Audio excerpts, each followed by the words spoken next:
लिखो, next heading डालो तुम लोग वहां पे,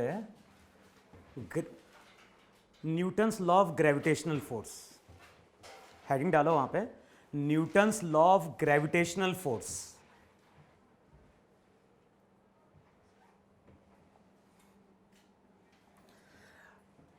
अब देखो, न्यूटन्स का लॉ क्या डिफाइन करता है? न्यूटन्स का लॉ डिफाइन करता है कि अगर हमारे पास दो बॉडीज हैं, अगर हमारे पास दो बॉडीज हैं और दोनों बॉडी का वहां पे क्या है, मास है। न्यूटन्स का लॉ क्या बोल रहा है? न्यूटन्स का जो ग्रेविटेशनल लॉ है वो बोलता है कि अगर यूनिवर्स में दो बॉडीज हैं और इन दोनों बॉडी का अगर मास है और इन दोनों बॉडी को अगर हमने कुछ डिस्टेंस पे लाके क्या किया है, प्लेस किया है, तो ये दोनों ही बॉडी एक दूसरे के ऊपर अट्रैक्टिव फोर्स अप्लाई करती हैं और इसी फोर्स को हम लोग नाम देते हैं वहां पे ग्रेविटेशनल फोर्स। क्लियर? अगर दो बॉडीज हैं और दोनों बॉडी का मास होगा तो दोनों बॉडी एक दूसरे के ऊपर क्या करेगी, ग्रेविटेशनल फोर्स अप्लाई करेगी। और जो भी ग्रेविटेशनल फोर्स होता है उसका फॉर्मूला दिया जाता है वहां पे Gm1m2 बाय आर स्क्वायर। जी वहां पे क्या है? जब हम इस जी की बात करते हैं तो वो है ग्रेविटेशनल कांस्टेंट।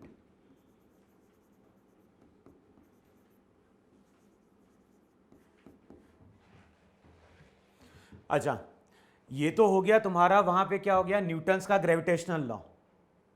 अब जो मेन चीज है वहां पे लिखो, हेडिंग डालो वहां पे, प्रॉपर्टीज ऑफ ग्रेविटेशनल फोर्स।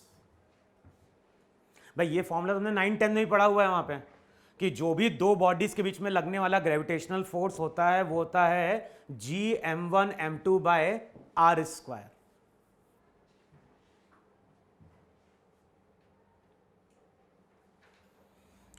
अब कुछ प्रॉपर्टीज हैं जो यहां पे लिखो वहां पे। अब देखो, सबसे पहला लिखो वहां पे, it is a weak force. सबसे पहला पॉइंट लिखो वहां पे, it is a weak force. अच्छा, क्यों हम बोल रहे हैं वीक फोर्स यहां पे? जैसे मैं अगर यहां पे खड़ा हूं तो मेरा मास है कि नहीं? वहां पे टेबल रखा है, टेबल का भी मास है कि नहीं है? अब न्यूटन्स का ग्रेविटेशनल लॉ क्या बोल रहा है कि अगर दो बॉडी का मास है तो ये दोनों बॉडी एक दूसरे पर क्या कर रही है, ग्रेविटेशनल फोर्स अप्लाई कर रही है। तो मैं बेंच को खींच रहा हूं और बेंच क्या कर रही है, मुझे खींचने की कोशिश कर रही है, लेकिन दोनों में से कोई बॉडी मूव करते हुए दिखाई दे रही है क्या? नहीं। तो हम लोग क्या बोलते हैं कि जो भी ग्रेविटेशनल फोर्स है वो हमारा क्या है, वीक फोर्स है। नेक्स्ट हेडिंग डालो, नेक्स्ट पॉइंट लिखो वहां पे, it is a large range force. Next point लिखो वहां पे, it is a large range force. अब बताओ, लार्ज रेंज फोर्स का मतलब क्या हुआ? जैसे देखो, जब हम बात करते हैं न्यूक्लियर फोर्स की, तो न्यूक्लियर फोर्स कहां डेवलप हो रहा है? न्यूक्लियर फोर्स डेवलप हो रहा है इनसाइड द न्यूक्लियस, और यही वो फोर्स रहता है जो प्रोटॉन को या प्रोटॉन न्यूट्रॉन को क्या रखता है, न्यूक्लियस में बाउंडेड रखता है। तो जब हम न्यूक्लियर फोर्स की बात करते हैं वो शॉर्ट रेंज होता है कि नहीं होता है? शॉर्ट रेंज का मतलब क्या है, स्मॉल डिस्टेंस के लिए एप्लीकेबल है। अगर डिस्टेंस बहुत ज्यादा होगा तब न्यूक्लियर फोर्स एप्लीकेबल होता है क्या? नहीं। लेकिन जब हम ग्रेविटेशनल फोर्स की बात करते हैं तो ये किसके लिए एप्लीकेबल है, लॉन्ग रेंज के लिए भी और शॉर्ट रेंज के लिए भी।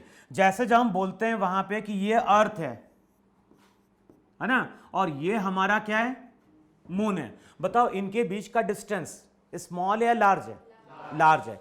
डिस्टेंस लार्ज होता है लेकिन स्टिल दोनों एक दूसरे के ऊपर क्या करते हैं, ग्रेविटेशनल फोर्स क्या करते हैं, अप्लाई करते हैं। तो पहला पॉइंट है it is a weak force, दूसरा पॉइंट वहां पे क्या है, it is a large range force. अब तीसरा पॉइंट लिखो वहां पे, it obeys Newton's third law. Next point लिखो वहां पे, it obeys Newton's third law. अच्छा बताओ, न्यूटन्स का थर्ड लॉ क्या बोलता है? न्यूटन्स का थर्ड लॉ यही बोलता है कि नहीं बोलता है? यहां पे जितना फोर्स एक बॉडी दूसरे के ऊपर अप्लाई करेगी, दूसरी बॉडी पहली बॉडी के ऊपर उतना ही फोर्स क्या करेगी, अप्लाई करेगी। तो यहां पे M1 M2 के ऊपर जितना फोर्स अप्लाई करेगा उतना ही M2 किसके ऊपर अप्लाई करेगा, M1 के ऊपर अप्लाई करेगा। और जो भी ग्रेविटेशनल फोर्स होता है, बताओ न्यूटन्स के थर्ड लॉ में एक्शन रिएक्शन सेम होती नहीं होती? तो इसको हम Fg बोल रहे हैं, इसको हम Fg बोल रहे हैं, तो ये दोनों फोर्स हमारे सेम है कि नहीं? अच्छा, कई बार नोटेशन में इसको ऐसा भी लिखा जाता है, वहां पे नोटेशन में ये फोर्स किस पे लगा है, 2 पे, किसके कारण? तो इसको कई बार रीड किया जाता है F21। F21 का मतलब होता है force on 2 due to 1। Similarly यहां पे जो फोर्स लगता है इसको हम बोलते हैं F12। F12 का मतलब है कि 1 ने फोर्स एक्सपीरियंस किया है, किसके कारण? तो हम ऐसा बोलेंगे, नहीं बोलेंगे, न्यूटन्स थर्ड लॉ का मतलब होता है कि इन दोनों का मैग्नीट्यूड वहां पे क्या होगा, सेम होगा। लेकिन ध्यान रखना, अगर वेक्टर फॉर्म में लिखने जा रहे हो तो हम इक्वेशन क्या लिखेंगे, हम इक्वेशन लिखेंगे F12 इक्वल्स टू, बताओ नेगेटिव साइन क्यों लगाया? नेगेटिव साइन बता रहा है कि दोनों वेक्टर का डायरेक्शन वहां पे क्या है, ऑपोजिट है। तो मैग्नीट्यूड के फॉर्म में रहेगा तो दोनों का हम इक्वल लिखेंगे, लेकिन वेक्टर फॉर्म में रहेगा तो वहां पर रिलेशन होगा F12 किसके बराबर, माइनस F21 के बराबर। फिर नेक्स्ट पॉइंट लिखो वहां पे, नेक्स्ट पॉइंट लिखो वहां पे, it is independent of medium. Next लिखो वहां पे, it is independent of medium.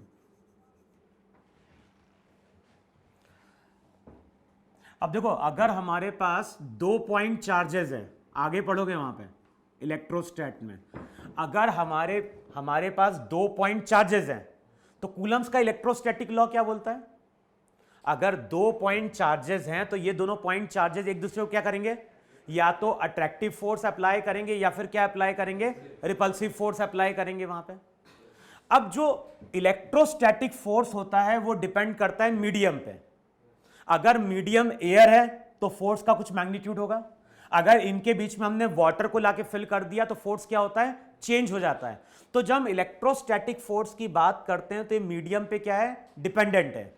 लेकिन अगर हम बात कर रहे हैं कि हमारे पास 2 बॉडीज हैं, दोनों बॉडी का मास कितना है, M1 M2 है, तो इसने इसके ऊपर फोर्स लगाया F12, इसने इसके ऊपर फोर्स लगाया F21। ये फोर्स कब था, ये फोर्स था जब दोनों के बीच में एयर थी। अब मान लो अगर हमने यहां पे वाटर को लाके फिल कर दिया, अगर हम वाटर को लाके फिल करेंगे तो ये जो फोर्स रहेगा, इस फोर्स में कोई चेंज नहीं आएगा। तो इलेक्ट्रोस्टैटिक फोर्स मीडियम पे डिपेंड करता है, लेकिन जो ग्रेविटेशनल फोर्स है वो मीडियम पे डिपेंड नहीं करता है।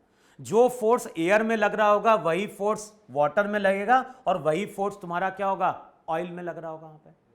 फिर नेक्स्ट पॉइंट लिखो वहां पे, it is always attractive in nature.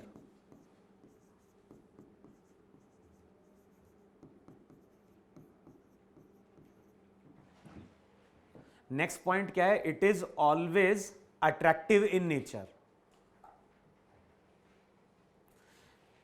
Electrostatic force क्या होता है, कभी अट्रैक्टिव होता है, कभी क्या होता है, रिपल्सिव होता है। सेम नेचर का चार्ज होता है तो रिपेल करता है, ऑपोजिट चार्ज होता है तो अट्रैक्ट करता है। लेकिन जब हम ग्रेविटेशनल फोर्स की बात करते हैं तो ये हमेशा कैसा है, अट्रैक्टिव इन नेचर है। अब नेक्स्ट पॉइंट लिखो, और यही मेन पॉइंट है वहां पे, और नेक्स्ट पॉइंट लिखो वहां पे, इट इज एप्लीकेबल फॉर, जो भी न्यूटन्स का ग्रेविटेशनल लॉ का फॉर्मूला है, ये जो फॉर्मूला है उसमें लिखो वहां पे, it is applicable for point masses only. It is applicable for point masses only. अगर पॉइंट मास है तभी ये फॉर्मूला हमारा वहां पे क्या है, एप्लीकेबल है। अब देखो पॉइंट मास का मतलब क्या है, जैसे मैंने यहां पे एक डॉट बनाया, अब बताओ यहां पे अगर हमने एक डॉट बनाया है, बताओ मैंने यहां पे कोई इंक यूज करी कि नहीं यूज करी? अब मैंने अगर बोर्ड पे एक डॉट बनाया तो मैंने यहां पे इंक यूज करी कि नहीं यूज करी? तो ये जो डॉट है, इस डॉट का मास है कि नहीं? लेकिन मैं अगर इसके साइज की बात करूं तो जो साइज रहेगा वो साइज कैसा होगा? साइज वहां पे नेग्लिजिबल है कि नहीं? तो हम ऐसा बोलेंगे कि नहीं बोलेंगे? Negligible size.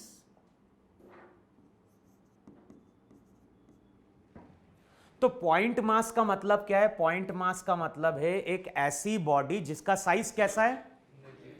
जिसका साइज बहुत स्मॉल है लेकिन उसका मास वहां पे क्या होगा। तो अगर पॉइंट मासेस हैं तभी ये फॉर्मूला हमारा क्या होता है? एप्लीकेबल होता है। अगर पॉइंट मास नहीं है तो ये फॉर्मूला हम अप्लाई नहीं कर पाएंगे। अब जैसे मैं अगर बोल रहा हूं कि ये बोर्ड है, बताओ इस बोर्ड को हम पॉइंट मास बोल पाएंगे क्या अभी? क्योंकि इसका साइज है कि नहीं है? इसका साइज है, इसका मास भी है। और पॉइंट मास का मतलब क्या है? साइज नहीं होना चाहिए लेकिन मास होना चाहिए। तो अगर मैं बोल रहा हूं कि इस बोर्ड की बात करें तो ये बोर्ड पॉइंट मास है क्या? देखो पॉइंट मास है भी और नहीं भी। वो किस पे डिपेंड कर रहा है? वो डिपेंड कर रहा है हम कहां से देख रहे हैं। क्लास में बैठ के देखोगे तो इसका साइज दिखाई देगा कि नहीं दिखाई देगा? अब मैं अगर बोलता हूं कि इस बोर्ड को तुम 1 किलोमीटर दूर से जाके देखो यार, तो अब बहुत दूर से जाके देखोगे तो इसका साइज कैसा दिखाई देगा?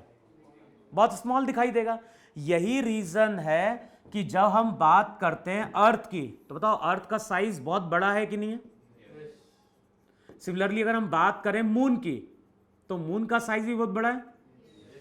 लेकिन होता क्या है, अगर हम अर्थ पे बैठ जाएं और अब हम मून को देखें तो मून लार्ज डिस्टेंस पे है कि नहीं? और लार्ज डिस्टेंस पे होने के कारण ये मून किसकी तरह बिहेव करता है? पॉइंट मास की तरह। इसका मतलब है कि कोई बॉडी पॉइंट मास की तरह बिहेव करेगी या नहीं करेगी, किस पर डिपेंड कर रहा होगा? वो डिपेंड कर रहा होगा डिस्टेंस के ऊपर। तो जब हम अर्थ पे बैठ के मून को देखते हैं तो ये पॉइंट मास है कि नहीं?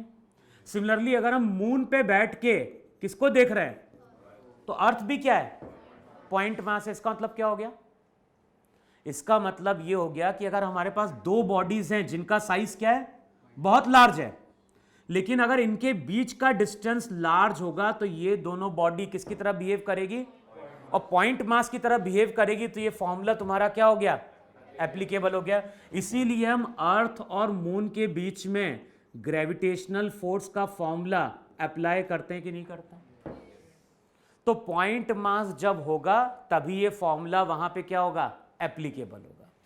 अब मैं अगर यहां पे बोलता हूं कि हमने क्या किया, हमने यहां पे एक रॉड को लाके प्लेस किया। यहां पे एक रॉड है, रॉड का मास कितना? m, रॉड की लेंथ कितनी? l। तो हमारे पास एक रॉड है, रॉड का मास m, रॉड की लेंथ कितनी? l। और यहां पे एक पार्टिकल है, इस पार्टिकल का मास m और इस पार्टिकल को हमने d डिस्टेंस पे लाके प्लेस किया। तो ये जो है ये तो हमारा पॉइंट मास है कि नहीं है? अच्छा, अब मैं कहीं पे ऐसा नहीं बोल रहा हूं कि ये डिस्टेंस बहुत लार्ज है। अगर ये डिस्टेंस बहुत लार्ज होगा तब तो रॉड किसकी तरह बिहेव करेगी? अब मैं बोल रहा हूं कि ये डिस्टेंस लार्ज नहीं है। समझ में? जैसे बोल रहा हूं पेन है, अभी पेन को मैं अगर देखूंगा तो पेन का मुझे साइज दिखाई देगा ही नहीं दिखाई देगा? तो ये पॉइंट मास है क्या? नहीं। तो ये बॉडी पॉइंट मास है और ये बॉडी पॉइंट मास है क्या? नहीं। तो अब बताओ इस फॉर्मूले को हम अप्लाई कर पाएंगे क्या? इस फॉर्मूले की लिमिटेशन यही है कि अगर दो पॉइंट मासेस होंगे तभी फॉर्मूला हमारा वहां पे क्या होगा? एप्लीकेबल होगा। अब देखो न्यूटन ने क्या बोला है? न्यूटन ने बोला है कि अगर दोनों का मास होगा तो ये दोनों बॉडी कर क्या रही होंगी? भाई मास है, मास अगर होगा तो दोनों बॉडी एक दूसरे के ऊपर अट्रैक्टिव फोर्स तो अप्लाई करी नहीं अप्लाई करेगी। और उस अट्रैक्टिव फोर्स को अगर कैलकुलेट करना है तो फॉर्मूला केवल एक ही दिया गया। अब इस फॉर्मूले को अप्लाई कैसे किया जाता है? तो होता क्या है, फॉर्मूला भी न्यूटन ने ही दिया है और न्यूटन ने ही कैलकुलस का यूज बताया था कि फिजिक्स में कैसे करना है। कैलकुलस का मतलब क्या है? जब हम मैथ्स की बात करते हैं वहां पे हम इंटीग्रेशन डिफरेंशिएशन पढ़ते हैं, वो कैलकुलस है। अब कैलकुलस को फिजिक्स में कैसे यूज करना है वो किसने बताया? न्यूटन ने बताया। अब देखो जिस रॉड की बात कर रहे हैं, रॉड की मैंने कुछ विड्थ कंसीडर करी है क्या? अबे इस रॉड की जब हम बात कर रहे हैं तो रॉड की हमने केवल क्या कंसीडर करी है? लेंथ। इसकी कोई विड्थ या हाइट हमने कंसिडर की है क्या? तो ये रॉड किसकी तरह बिहेव कर रही होगी? बेसिकली ये रॉड एक वायर की तरह बिहेव करेगी। एक वायर है। अब बताओ, अगर हम इस वायर की बात करें तो ये वायर ऐसे इनफाइनाइट पार्टिकल से मिलके बना होगा कि नहीं बना होगा? अगर हम इस वायर की बात करें तो ये वायर भी क्या है? नंबर ऑफ पार्टिकल का कलेक्शन है कि नहीं? तो अगले स्टेप में हमने क्या किया? हमने ये इमेजिन किया कि ये जो रॉड होगी, ये रॉड बताओ नंबर ऑफ पार्टिकल का कलेक्शन है कि नहीं? तो सबसे पहले हमने इमेजिन क्या किया? हमने इस रॉड को इस तरह से छोटे छोटे पार्ट में ब्रेक कर लिया। हमने इमेजिन कर लिया कि ये जो रॉड है, ये रॉड ऐसे नंबर ऑफ पार्टिकल से मिलके बनी है। और सबसे पहले हमने क्या किया? यहां पे x डिस्टेंस पे dx थिकनेस का हमने एक पार्टिकल लिया। तो सबसे पहले रॉड को हमने क्या किया? नंबर ऑफ स्मॉल एलिमेंट में ब्रेक कर दिया, और ये हमारा यहां पे एक स्मॉल एलिमेंट है। अब बताओ, ये एक पार्टिकल है कि नहीं है? और ये भी तुम्हारा क्या है? और ये दोनों अगर पार्टिकल होंगे तो ये फॉर्मूला फिर वहां पे क्या हो जाएगा? एप्लीकेबल हो जाएगा। अब हमने क्या किया? सबसे पहले इस पार्टिकल का मास कैलकुलेट किया। और कैसे कैलकुलेट किया? m/l क्या होता है? m/l होगा यूनिट लेंथ का मास। भाई टोटल मास कितना है? m। कितनी लेंथ पे डिस्ट्रीब्यूटेड है? l। तो m/l वहां पे हो गया यूनिट लेंथ का मास। अब यहां पे लेंथ कितनी है? तो हम ऐसा लिख सकते हैं m/l इंटू क्या हो गया? dx है इतना। अब बताओ, ये जो पार्टिकल रहेगा, ये पार्टिकल इस पार्टिकल के ऊपर अट्रैक्टिव फोर्स अप्लाई करेगा कि नहीं अप्लाई करेगा? और ध्यान है, ये एक पार्टिकल ने फोर्स अप्लाई किया है, तो इस फोर्स को हमने क्या नाम दे दिया? df। अच्छा, अब df की वैल्यू क्या होगी? तो df की वैल्यू अगर कैलकुलेट करो तो g m1। अब m2 का मतलब क्या हो गया? m2 का मतलब हो गया m/l इंटू dx अपॉन क्या हो गया? x²। बताओ, यही दोनों पार्टिकल के बीच में लगने वाला फोर्स है कि नहीं? अब इसको अगले स्टेप में तुमने क्या लिख दिया? इसको अगले स्टेप में लिख दिया Gmm/l। देखो ये लिखा कि नहीं लिखा वहां पे? Gmm/l dx अपॉन क्या हो गया? x²। अब ध्यान ना, ये फोर्स किसने अप्लाई किया है? ये फोर्स रॉड के एक स्मॉल एलिमेंट ने अप्लाई किया है।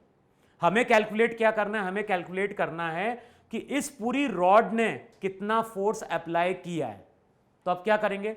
एक पार्टिकल ने इतना फोर्स अप्लाई किया, इस रॉड में ऐसे नंबर ऑफ पार्टिकल्स हैं, और सभी पार्टिकल इसके ऊपर क्या कर रहे हैं? फोर्स अप्लाई कर रहे हैं। तो टोटल फोर्स कब मिलेगा? टोटल फोर्स मिलेगा जब इन सभी एलिमेंट के कारण लगने वाले फोर्स को हम क्या करेंगे? ऐड करेंगे। और ऐड करने के लिए सिंबल हम यूज करते हैं किसका? इंटीग्रेशन का। अच्छा, जब हम इंटीग्रेट करेंगे तो हमें यह भी डिफाइन करना पड़ेगा कि एलिमेंट कहां से स्टार्ट होता है और कहां पे एंड होता है। तो बताओ, यहां पे x की वैल्यू d है कि नहीं? और यहां पे x की वैल्यू कितनी हो जाएगी? तो हम लोग क्या बोलेंगे? हम लोग बोलेंगे d से लेके l प्लस डी के बीच में, d से लेके l प्लस डी के बीच में जितने भी एलिमेंट्स हैं, उन सबके फोर्स को वहां पे क्या कर दो? सम अप करो। अब बताओ, जब सम अप करने जाओगे, इंटीग्रेट करने जाओगे, क्या चीज कांस्टेंट है? Gmm/l कांस्टेंट है, बचेगा क्या? dx upon x²। और इंटीग्रेट कहां से कहां करना है? इंटीग्रेट करना है d से लेके, तो यहां पे लिमिट पुट करो, d से लेके l प्लस डी तक। वहां पे देखो है कि नहीं वहां पे? अब हम लोगों ने क्या डिफाइन किया है? 1/x² को क्या लिखते थे वहां पे? x⁻² into dx। अब इंटीग्रेट करो तो क्या लिखोगे? x⁻² + 1/−2 + 1। तो यहां पे क्या बन जाएगा? -1/x। देखो है कि नहीं वहां पे? तो 1/x² का जो इंटीग्रेशन आएगा वो आ जाएगा -1/x। df का कितना? माइनस साइन बाहर निकाल लो, तो ऐसा लिखोगे -Gmm/l। यहां पे क्या बचा अंदर, माइनस साइन बाहर ले लो तो 1/x बचे नहीं बचेगा। अब पुट करो अपर लिमिट, तो ये हो जाएगा 1/L प्लस डी माइनस क्या हो गया, अब इसको सिंप्लीफाई करते हैं।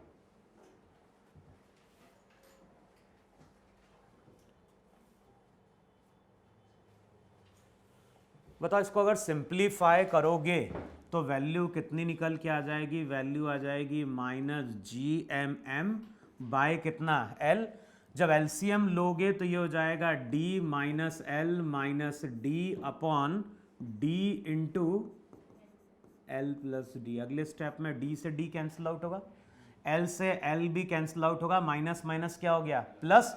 तो जो भी फोर्स आएगा फोर्स का फॉर्मूला बन जाएगा GMM upon D into L plus D. तो यही फोर्स है जो इस रॉड ने इस पार्टिकल के ऊपर क्या किया है, अप्लाई किया है।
लिखा इतना,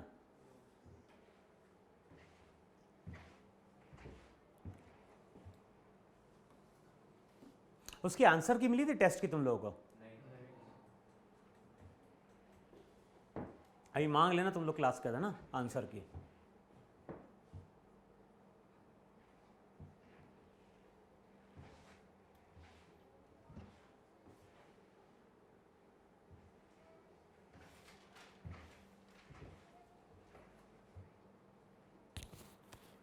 लिख लिया?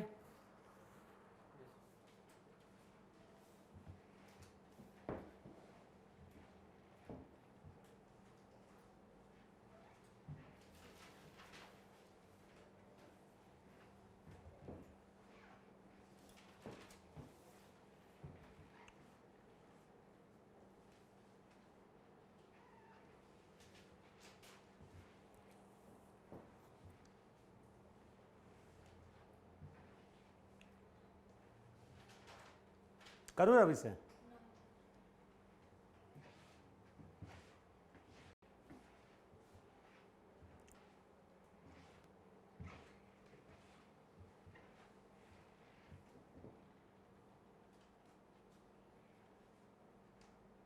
अबे हुआ कि नहीं हुआ?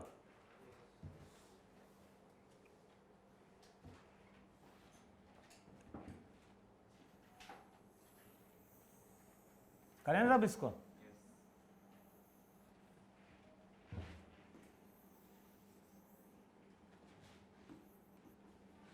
अब ये बताओ, अभी जो हमने फोर्स कैलकुलेट किया था, फोर्स का फॉर्मूला क्या निकल के आया? फोर्स का फॉर्मूला निकल के आया GMM अपॉन क्या बन गया, D into L plus D. ये फोर्स किसने अप्लाई किया? ये फोर्स अप्लाई किया रॉड ने किसके ऊपर? पार्टिकल के ऊपर। अच्छा, अब कैसे बोले कि ये कैलकुलेशन सही है? तो अब इमेजिन करो कि जो रॉड है और ये जो पार्टिकल है, इनके बीच का डिस्टेंस बहुत लार्ज है। बताओ अब क्या होता अगर ये d डिस्टेंस बहुत लार्ज होता एज कंपेयर टू L, तो बताओ दोनों किसकी तरफ बिहेव करते हैं? पॉइंट मास की तरह। तो फिर तुम्हारा फोर्स का फॉर्मूला क्या बन जाता है? फोर्स का फॉर्मूला बन जाता है GMM अपॉन डी स्क्वायर। भाई पार्टिकल में बैठ के रॉड को देखोगे तो रॉड किसकी तरह बिहेव करेगी? एक पॉइंट मास की तरह बिहेव करेगी। तो यही फॉर्मूला आएगा कि नहीं आएगा? अच्छा, मैथ्स में हम लोग क्या डिफाइन करते हैं? मैथ्स में हम लोग डिफाइन करते हैं L प्लस डी को ऐड कर रहे हैं और D बहुत लार्ज है, तो L प्लस डी बताओ अप्रोक्सीमेटली D देगा कि नहीं देगा?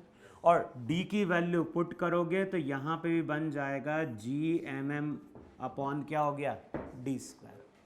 तो यहां से हम बोल सकते हैं कि जो हमने कैलकुलस का यूज किया है वो कैलकुलस का यूज यहां पे क्या है? सही है।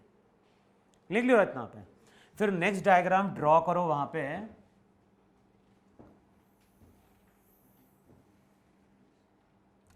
रब करो इतना। अब देखो फिर से इमेजिन करो कि जो रॉड थी, रॉड का मास हमारा कितना था? m। रॉड की लेंथ कितनी थी? l।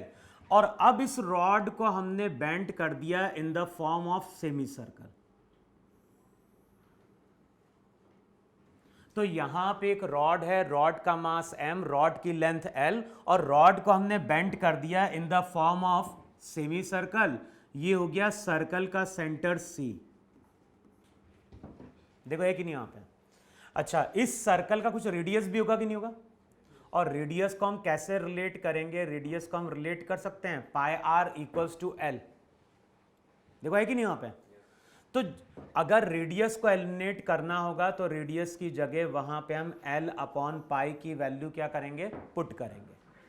हमने क्या किया?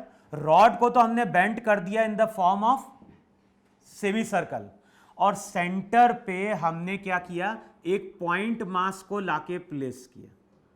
तो रॉड का मास m, पार्टिकल का मास कितना? Small m। अब बताओ न्यूटन्स का ग्रेविटेशनल लॉ क्या बोल रहा है? रॉड का भी मास है, पार्टिकल का भी मास है, तो ये दोनों बॉडी एक दूसरे के ऊपर क्या अप्लाई करेगी? Attractive force. लेकिन अगेन लिमिटेशन क्या है? फॉर्मूला एप्लीकेबल है पॉइंट मास के लिए। तो हम क्या करेंगे? सबसे पहले रॉड को इस तरह से नंबर ऑफ स्मॉल एलिमेंट में हम क्या करेंगे? ब्रेक करेंगे। तो इस तरह से रॉड को नंबर ऑफ स्मॉल एलिमेंट में ब्रेक कर दो, है कि नहीं? अब ये जो हमने स्मॉल एलिमेंट लिया, यहां पे मान लो हमने एक स्मॉल एलिमेंट लिया, तो ये जो स्मॉल एलिमेंट रहा होगा, बताओ ये किसी थीटा एंगल पे होगा कि नहीं होगा? अब इस स्मॉल एलिमेंट की वहां पे कुछ लेंथ dl भी रही होगी, और इस एलिमेंट ने अब सेंटर पे एंगल कितना सबटेंड किया होगा? d theta. और हम ये फॉर्मूला यूज कर सकते नहीं, यूज करते हैं थीटा इक्वल्स टू क्या हो गया? Arc upon radius. तो dl की वैल्यू r d थीटा है कि नहीं वहां पे? अबे होगी कि नहीं होगी वहां पे? अच्छा, सबसे पहले हमें कैलकुलेट क्या करना है? इस स्मॉल एलिमेंट का मास। तो इस स्मॉल एलिमेंट का मास कैसे कैलकुलेट करेंगे? m बाय एल क्या हो गया? यूनिट लेंथ का मास। और अभी लेंथ कितनी अवेलेबल है? तो सबसे पहले हमने यूनिट लेंथ का मास निकाला और उसको हमने dl से क्या कर दिया? मल्टीप्लाई कर दिया। और ये रिजल्ट कब एप्लीकेबल होता है? जब मास का डिस्ट्रीब्यूशन वहां पे यूनिफॉर्म होता है। तभी तो हम बोलेंगे ना कि यूनिट में इतना है तो dl में इतना मिलेगा। तो अब ये मान के चल रहा है कि मास क्या है? यूनिफॉर्मली डिस्ट्रीब्यूटेड है। अब बताओ dm की वैल्यू यहां पे क्या हो जाएगी? यहां पे जाएगी m बाय एल। dl का मतलब क्या होता है? dl का मतलब r d थीटा। अब बताओ l की जगह क्या लिख सकते हो? ये जो l है, इस l की जगह तो r से r कैंसल आउट हो गया, ये बन गया m upon pi into D theta. देखो चेक करो, ये मास है कि नहीं वहां पे? एक स्मॉल एलिमेंट का।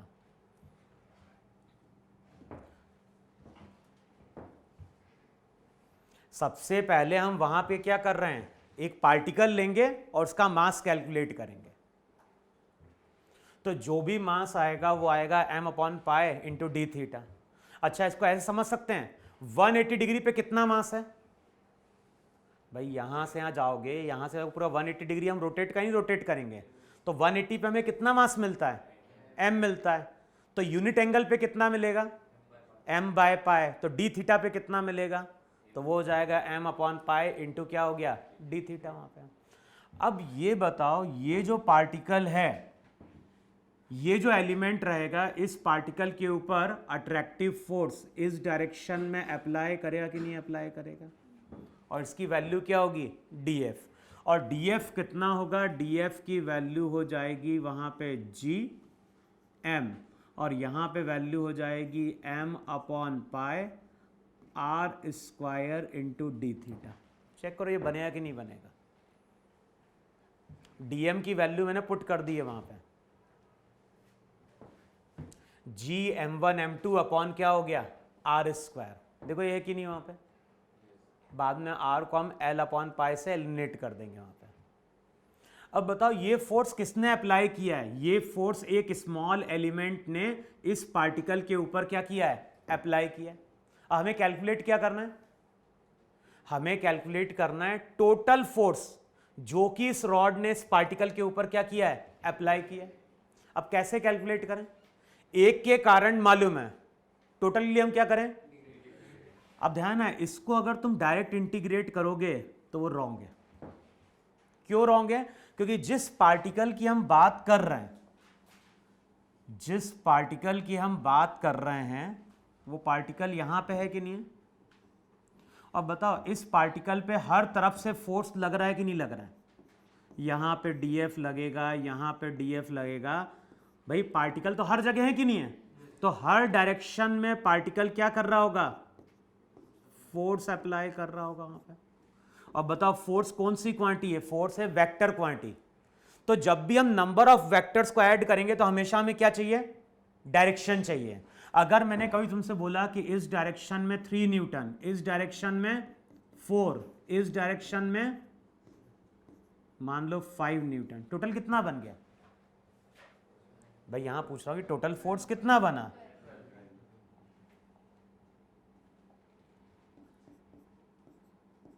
तो तुम क्या बोलोगे 5 + 4 + 3। क्यों, क्योंकि इन सभी वेक्टर का डायरेक्शन सेम है, थीटा 0 होता है, तो रिजल्टेंट क्या होता है, सिंपली a + b हो जाता है वहां पे। तो हम सबको सिंपली तभी ऐड कर पाएंगे ना जब सबका डायरेक्शन क्या होगा। तो हम यहां पे इसको टोटल को क्या करेंगे, इंटीग्रेट नहीं करेंगे। हम क्या करेंगे, सबसे पहले हम कैलकुलेट करेंगे वहां पे फोर्स का x कंपोनेंट और फोर्स का y कंपोनेंट। ये एंगल थीटा है, तो फोर्स का x कंपोनेंट क्या होगा, x कंपोनेंट होगा df cos थीटा, दूसरा वहां पे क्या होगा df sin थीटा। अब बताओ जितने भी एलिमेंट्स होंगे सबके कारण x कंपोनेंट भी बन रहा होगा, सबके कारण। अब बताओ सब y कंपोनेंट ऊपर की ओर होंगे कि नहीं होंगे, तो सबका डायरेक्शन अगर सेम होगा तो सिंपली वहां पे क्या कर दिया जाएगा, ऐड कर दिया जाएगा।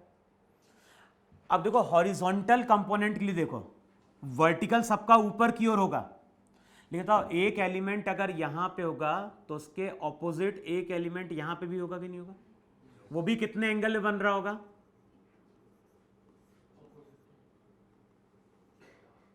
ऐसे ही आएगा कि नहीं आएगा।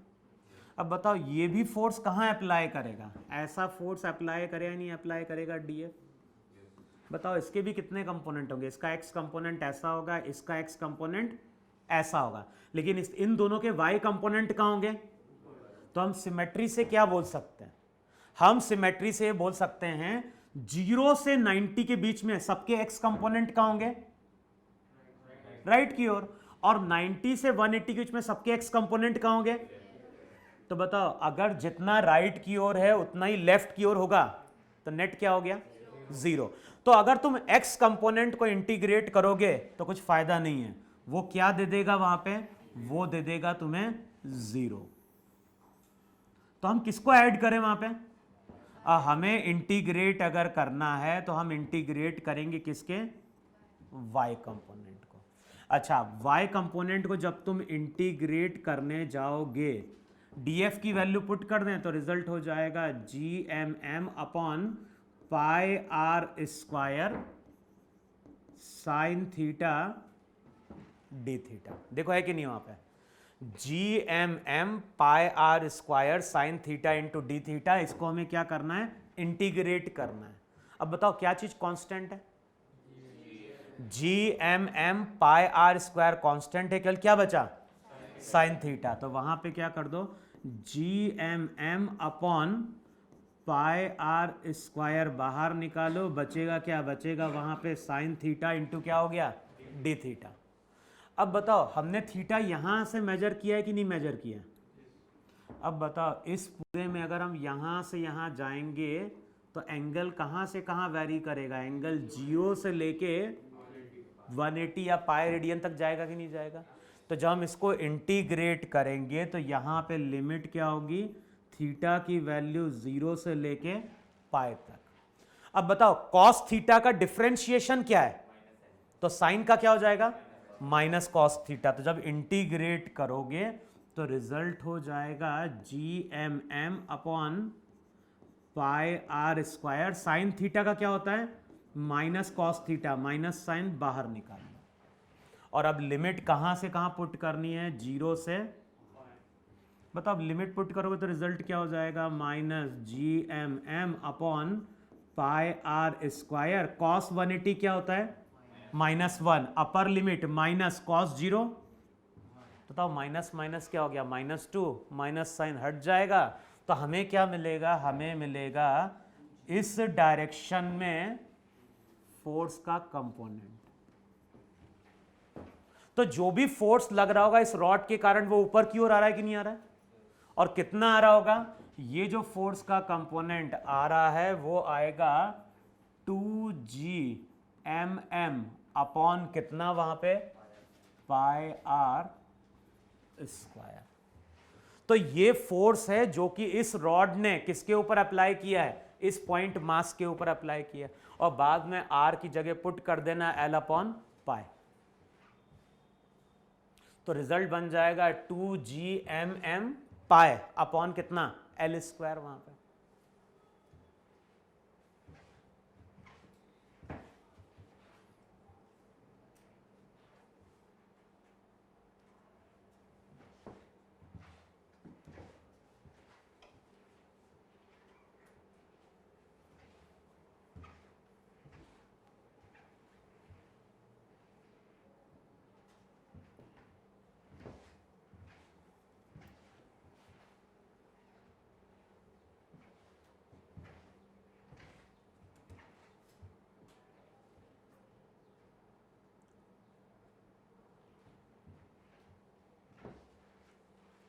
हो गया इतना।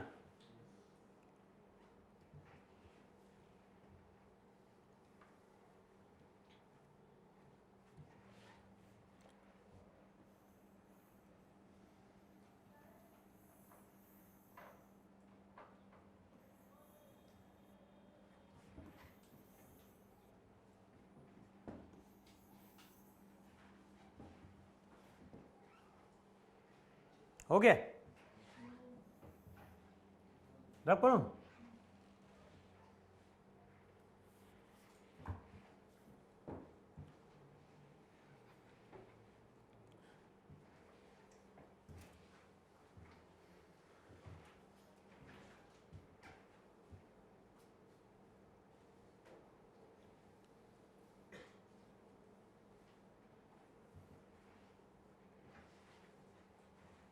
अबे हुआ कि नहीं हुआ।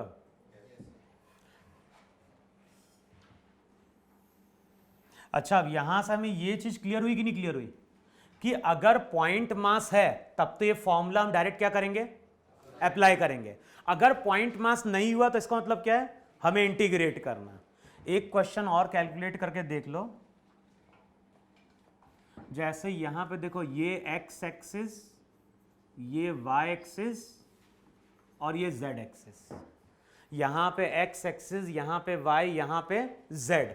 अब मैं क्या कर रहा हूं, वाई जेड प्लेन में एक रिंग को लाके प्लेस कर रहा हूं। तो हमने क्या किया है, यहां पे हमने एक रिंग को लाके प्लेस किया है। रिंग का मास लो m, रिंग का रेडियस r। बताओ रिंग किस प्लेन में लाके प्लेस की गई है, तो इस तरह से रिंग है कि नहीं है। अब रिंग के सेंटर से x डिस्टेंस पे हमने क्या किया है, हमने यहां पे एक पार्टिकल को लाके प्लेस किया है। बताओ न्यूटन्स के ग्रेविटेशनल लॉ के अकॉर्डिंग ये रिंग अब इस पॉइंट मास के ऊपर क्या अप्लाई करेगा, अट्रैक्टिव फोर्स अप्लाई करेगा।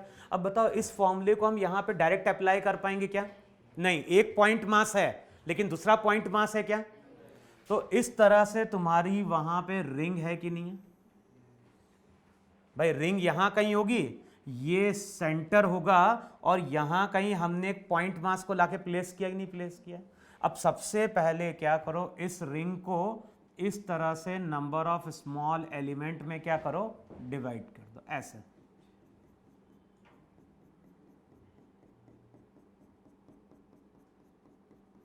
देखो ऐसा है कि नहीं होगा। अब तुमने यहां पे एक स्मॉल एलिमेंट कंसिडर किया, यहां पे एक स्मॉल एलिमेंट लिया जिसका मास वहां पे कितना है, dm।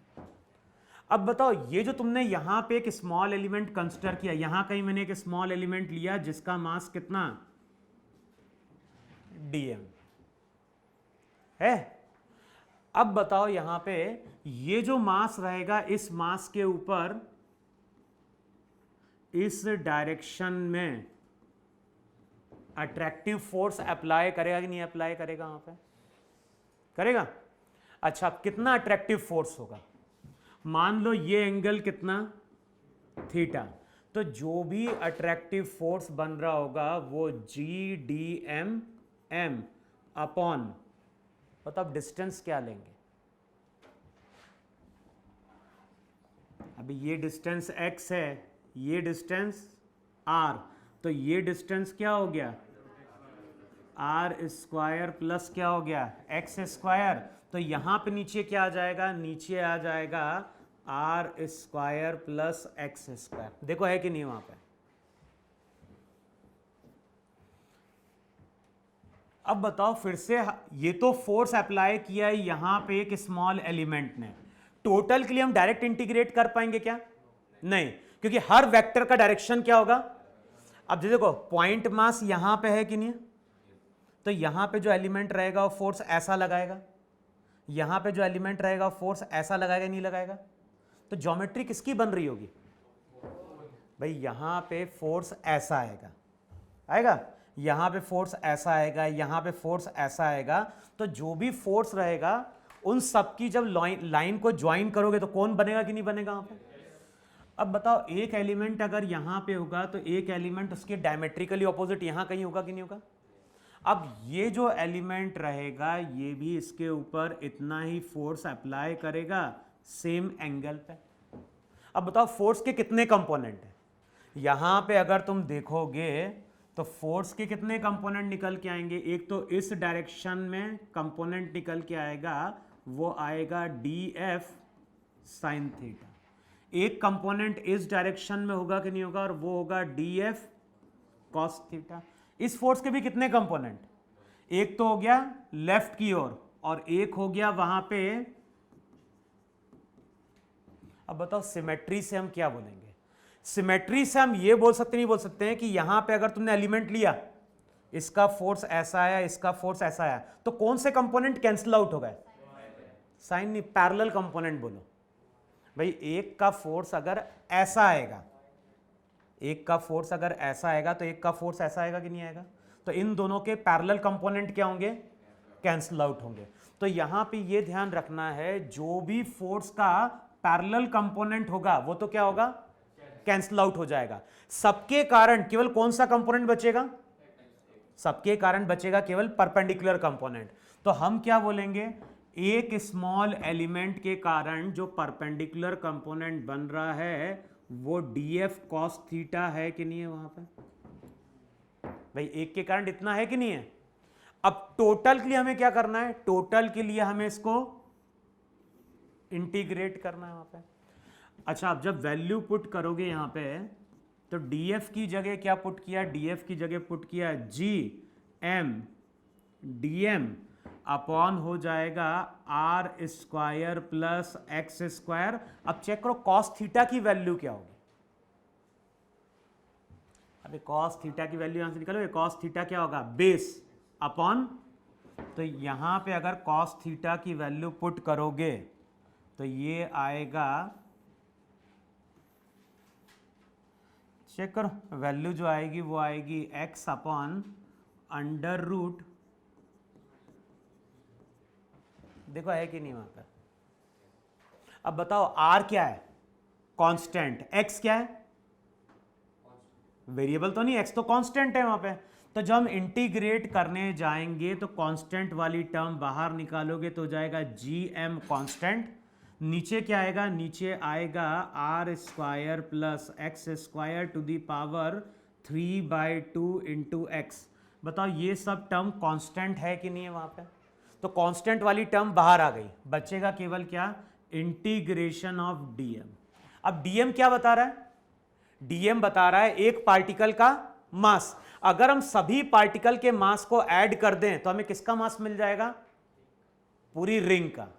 तो फॉर्मूला फाइनली क्या बनता है, फॉर्मूला फाइनली बनता है एफ एक्स इक्वल्स टू, ये हो जाएगा G M M into X upon are square plus x square to the power 3/2। और ये फॉर्मूले को याद रखना है, ये फॉर्मूला आगे बहुत जगह यूज होता है। तो रिंग ने एक पार्टिकल के ऊपर कितना फोर्स अप्लाई किया, तो वो हो जाएगा G M M x upon are square plus x square to the power कितना, 3/2।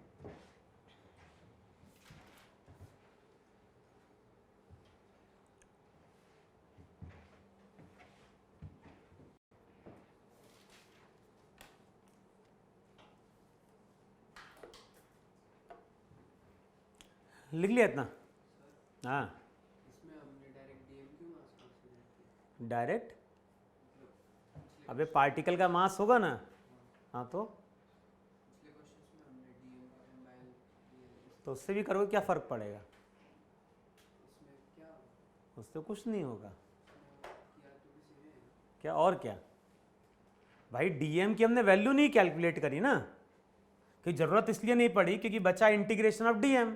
अब डीएम क्या है, डीएम एक एलिमेंट का मास है, उसका फॉर्मूला कुछ भी बनाओ, जब सभी मास को हम ऐड कर देंगे तो हमें क्या मिल जाएगा, रिंग का मास मिल जाएगा। आया समझ में इतना।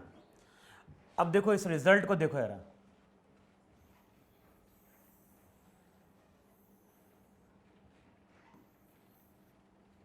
ये हमारी रिंग थी कि नहीं थी वहां पे, रिंग का मास हमने लिया था m, रेडियस कितना था r, और यहां पे हमने x डिस्टेंस कंसिडर किया था, यही था कि नहीं था वहां पे। फोर्स का फॉर्मूला कितना बना भाई, जो भी फोर्स आया फोर्स का फॉर्मूला कितना निकल गया, फोर्स किसके अलोंग था, ये फोर्स x के अलोंग, इस डायरेक्शन में था कि नहीं था वहां पे। और फोर्स की वैल्यू कितनी निकल के आई, G M M x upon are square plus x square to the power कितना, 3/2। चेक करो यही फोर्स है कि नहीं है वहां पे। अच्छा अब ये बताओ, ये अगर तुम्हारा फोर्स है तो फोर्स किस पे डिपेंड कर रहा है, फोर्स एक्स पे डिपेंड कर रहा है कि नहीं डिपेंड कर रहा है भाई। इसका मतलब कि x अगर वेरी करेगा तो फोर्स भी वेरी करे नहीं वेरी करेगा। x की वैल्यू 0 कर दो जरा, बताओ फोर्स क्या हो जाएगा, फोर्स भी 0 हो जाएगा कि नहीं 0 हो जाएगा। अच्छा अभी हम रिंग के किस साइड है, राइट साइड है। अब रिंग के लेफ्ट आओ जरा, बताओ यहां कहीं अगर पार्टिकल होगा तो अब रिंग फोर्स कैसा अप्लाई करेगी, वो तो अट्रैक्टिव फोर्स होगा। तो जब ये ऐसे अट्रैक्ट करेगी तो उसका x कंपोनेंट राइट की ओर होगा कि नहीं होगा? अब वेक्टर देखो, फोर्स वेक्टर क्वांटिटी है, तो इस साइन इसको हम क्या मानते हैं? नेगेटिव। इसको क्या मानते हैं? तो अब मैं अगर तुमसे बोल रहा हूं कि फोर्स और एक्स के बीच का ग्राफ प्लॉट करना है, और हम क्या कर रहे हैं? हम फोर्स और एक्स के बीच का वहां पे ग्राफ प्लॉट कर रहे हैं। तो बताओ, जब x पॉजिटिव है तो फोर्स नेगेटिव है कि नहीं? और जब x नेगेटिव होगा, इस साइड नेगेटिव होगा, तो फोर्स क्या हो जाएगा? तो जब हम फोर्स को x के साथ प्लॉट करते हैं तो ध्यान रखना है, कर्व कुछ ऐसा आता है वहां पे। भाई जब x की वैल्यू 0 तो फोर्स कितना? 0। अब बताओ फोर्स किस पे डिपेंड कर रहा है? x पे। तो हम लोग क्या चेक करते हैं? हम लोग चेक करते हैं कि df बाय dx कभी 0 होगा क्या? अब बताओ df बाय dx 0 होगा, इसका मतलब क्या हुआ? यही पढ़ा होगा तुम लोगों ने डिफरेंशिएशन। तो जैसे अगर मान लो मैथ्स में अगर ये x है, ये y है, और कोई कर्व तुमने ऐसा ड्रॉ किया है। अब कर्व अगर तुमने ऐसा ड्रॉ किया है तो इसका मतलब है कहीं ना कहीं एक पॉइंट ऐसा है कि नहीं है जहां पे अगर मैं टेंजेंट ड्रॉप करूंगा तो थीटा क्या हो जाएगा? थीटा अगर 0 तो टेन थीटा भी क्या हो गया?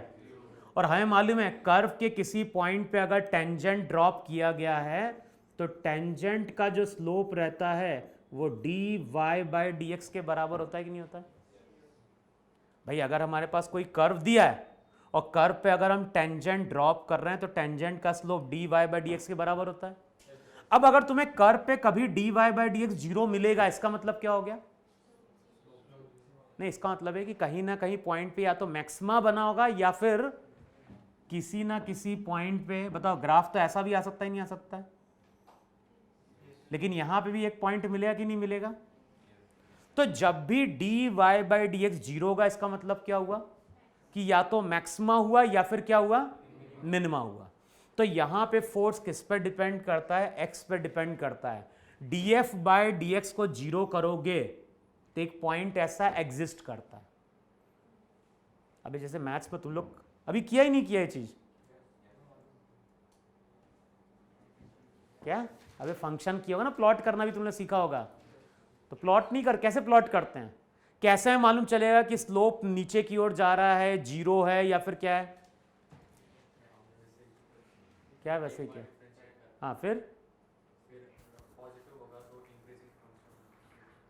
हाँ, तो अब मैं बोल रहा हूं यहां पे, अगर देखो मैथ्स में अगर तुम्हें dy बाय dx 0 कर रहे हो और x का कुछ कोऑर्डिनेट मिल रहा है, इसका मतलब क्या हो गया?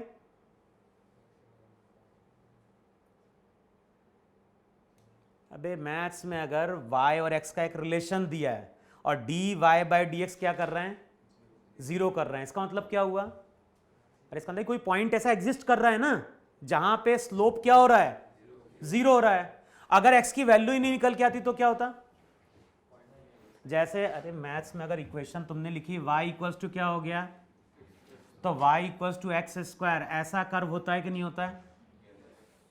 होता है। अब यहां पे करो जरा dy by dx 0। dy by dx 0 करोगे तो 2x इक्वल्स टू 0, तो x की वैल्यू 0 आती कि नहीं आती है? और क्यों आती है 0? क्योंकि जब तुम ये पैराबोला ग्राफ प्लॉट करते हो तो दोनों साइड बनता है ना पैराबोला ग्राफ, इस तरह से। तो यहां पे एक पॉइंट है कि नहीं है जहां पे टेंजेंट क्या होगी? जहां पे टेंजेंट का स्लोप क्या होगा? 0 होगा। अगर मान लो यहां पे x की 2 वैल्यूज निकल के आती, इसका मतलब क्या हो गया? कि भाई 2 बार ऐसा कहीं होता है, 3 बार निकलेगा तो वो तो डिपेंड करेगा उस पॉलिनोमियल की इक्वेशन क्या है वहां पे। तो अगर dy बाय dx 0 मिल रहा है, इसका मतलब या तो कहीं पे मिनिमा हुआ या फिर, तो यहां पे जब तुम करके देखोगे ना df बाय dx 0, तो इसको न्यूमरेटर अपॉन डिनोमिनेटर रूल से क्या करना है? डिफरेंशिएट करना है। और जब करोगे तो x की value plus minus r by root 2 निकल के आती है। और ध्यान है, जो रिजल्ट हम ग्रेविटेशन में पढ़ते हैं वही रिजल्ट हमारा इलेक्ट्रोस्टैट में भी आगे आएगा। करके देख लेना वहां पे plus minus r by root 2, एक इसका मतलब है कि एक पॉइंट हमें कहां मिलेगा? एक पॉइंट अगर हमें आगे मिल रहा होगा तो दूसरा पॉइंट हमें r/√2 वहां पे क्या होगा, पीछे मिल रहा होगा। देखो ऐसा होगा कि नहीं होगा, एक पॉइंट अगर आगे तो दूसरा पॉइंट वहां पे क्या हो गया, पीछे मिल रहा है। समझ में इतनी चीज। सेम ऐसा ही कर्व जब हम इलेक्ट्रोस्टैट पढ़ेंगे तो रिंग पे चार्ज होगा, रिंग फोर्स अप्लाई करेगी, तो वैसे ही ग्राफ वहां पे बनेगा।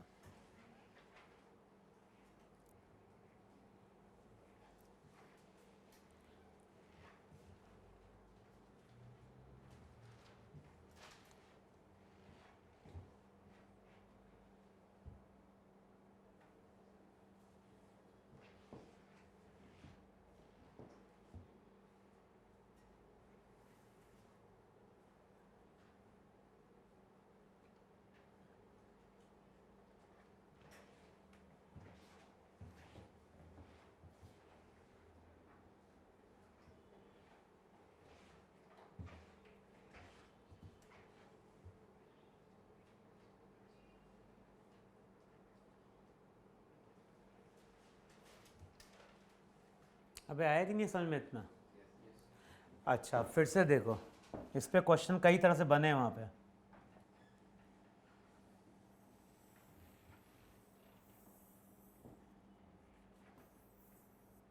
ये तुम्हारा वहां पे फोर्स था, है ना। अब देखो यहां पे हमने एक पार्टिकल को लाके छोड़ा, यहां पे एक पार्टिकल है, पार्टिकल का मास m है, और इस पार्टिकल को हम यहां पे क्या कर रहे हैं, रिलीज कर रहे हैं। अच्छा यहां पे अर्थ की कोई ग्रेविटेशनल फील्ड नहीं है, जो भी ग्रेविटेशनल फील्ड है वो केवल किसकी है, रिंग की है। क्योंकि अर्थ की अगर ग्रेविटेशनल फील्ड भी कंसिडर करोगे तब तो ये पार्टिकल कहां जाएगा, नीचे। तो यहां पे हम क्या बोल रहे हैं, केवल रिंग है और पार्टिकल है, इसके अलावा कोई मास नहीं है। अब बताओ जैसे तुम यहां पे पार्टिकल को छोड़ोगे तो ये कौन सी पोजीशन होगी, जब तुम यहां पे पार्टिकल को छोड़ोगे तो बताओ ये पार्टिकल की एक्सट्रीम पोजीशन कहलाएगी। अबे जहां से हम छोड़ते हैं एक्सट्रीम पोजीशन में पार्टिकल क्या होता है, फोर्स मैक्सिमम, और पार्टिकल कैसा रहता है, रेस्ट पे रहता है, एक्सट्रीम पे। अब बताओ जैसे ही हम पार्टिकल को छोड़ेंगे तो पार्टिकल के ऊपर फोर्स कंटिन्यूअसली कहां लग रहा है, अबे फोर्स कंटिन्यूअसली लेफ्ट की ओर लग रहा है। भले ही वो फोर्स वेरी कर रहा है, लेकिन जब तक फोर्स लेफ्ट की ओर लगता रहेगा वो पार्टिकल को क्या कराएगा, एक्सेलरेट कराएगा। कुछ टाइम बाद पार्टिकल यहां कहीं पहुंचेगा कि नहीं पहुंचेगा, और ध्यान रखना जब ये पार्टिकल यहां पहुंचेगा तो उसकी वेलोसिटी मैक्सिमम होगी। और ये पार्टिकल अब रुकेगा क्या भाई, अभी तक पार्टिकल एक्सेलरेट किया है, अब वेलोसिटी के कारण पार्टिकल आगे बढ़ेगा। बताओ जैसे ही पार्टिकल आगे की ओर जाएगा तो वेलोसिटी कहां है, लेफ्ट की ओर, फोर्स कहां लग रहा है, तो अब बताओ ये फोर्स वेलोसिटी को बढ़ाएगा या घटाएगा, घटाएगा। और एक टाइम ऐसा आएगा जब ये पार्टिकल फिर से रुकेगा, लेकिन परमानेंटली नहीं रुकेगा, किसी इंस्टेंट पे क्या होगा, रुकेगा। और जब ये किसी इंस्टेंट पे रुकेगा तो ये दूसरी एक्सट्रीम पोजीशन होगी।